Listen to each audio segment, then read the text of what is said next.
లోపల కూడా బాల్కనీలో టాప్ బాల్కనీలో హీరో కూర్చుంటే కింద నేల కింది నుంచి పై వరకు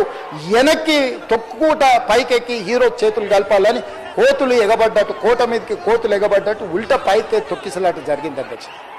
థియేటర్ వాళ్ళు పోలీసులను హీరో దగ్గరికి వెళ్ళి చెప్పడానికి కూడా అనుమతి చేయకుండా థియేటర్ వాళ్ళు పోలీసులను బ్లాక్ చేశారు అధ్యక్ష. ఎప్పుడైతే హాస్పిటల్లో తల్లి చచ్చిపోయిన పిల్లగాడు కూడా ఆల్మోస్ట్ చావు నోట్లో ఉన్నాడు అని తెలిసి పోలీసులు వచ్చి ఏసీపీ వెళ్ళి చెప్పడానికి పోతే థియేటర్ సిబ్బంది లేదు హీరో దగ్గరికి వెళ్ళడానికి వీలేదని చాలాసేపు పోలీసులను కూడా హీరో దగ్గరికి పోనీయలేదు అధ్యక్ష వాళ్ళ ప్రైవేట్ వీళ్ళు. చివరికి ఏసీపీ కోపం వచ్చేసి మిమ్మల్ని అందరిని తీసి లోపల వేయాల్సి వస్తా అని చెప్పిపోయి హీరోకు ఏసీపీ క్లియర్గా ఇద్దరు చనిపోయినరు,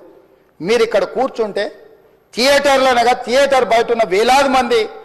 ఈ సినీ అభిమానులను మేము కంట్రోల్ చేయలేకపోతున్నాం, ల్యాండ్ ఆర్డరు శాంతి భద్రతలు చేయి దాటిపోయినాయి, మేము లాఠీ చార్జ్ చేయాల్సిన పరిస్థితి ఉంది, మీరు దయచేసి వెళ్ళిపోండి, వచ్చిండ్రు చూసిన కదా వెళ్ళిపోండి అంటే లేదు నేను సినిమా అయిపోయే వరకు ఇట్లే కూర్చుంటానని పోలీసులతో చెప్పిండని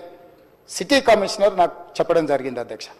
అదేవిధంగా ఇంకా కంట్రోల్ కాకపోవడంతో అప్పుడు డీసీపీ పై అధికారి రంగంలో దిగి వాళ్ళ అందరినీ లోపట వాళ్ళ ఎంబడున్న అడ్డుకుంటున్న వాళ్ళను పోలీసులతో జరిపించి చక్కగా డీసీపీ పోయి హీరో గారికి బయట చనిపోయినరు, పరిస్థితి చాలా గందరగోళంగా ఉన్నది,